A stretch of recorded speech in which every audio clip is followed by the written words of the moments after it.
Akala mo astig lang ang tunog ng muffler mo, pero what if sinisira na pala niya ang makina mo? Ito yung mga signs na kailangan mong bantayan bago pa lumala. Unang sign, napansin mo na ba na parang humina yung hatak? Lalo na sa arangkada o paakyat.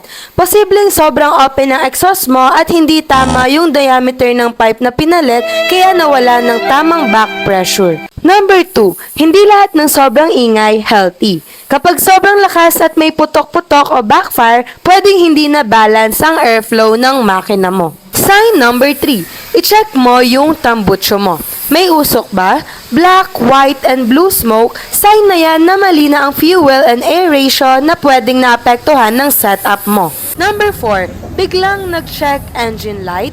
Kapag may binago ka sa exhaust at mali ang mga tinanggal na parts or sira na ang sensor mo, pwedeng nalilito na ang sensor mo sa readings. And last one, mabilis uminit yung makina mo. Kapag mali ang airflow, naiipon yung init at yan ang isa sa pinakadelikado sa engine. Kaya kung isa sa mga to ang nararanasan mo, huwag mo nang baliwalain. Hindi muffler ang problema, kundi yung maling setup ng sasakyan mo.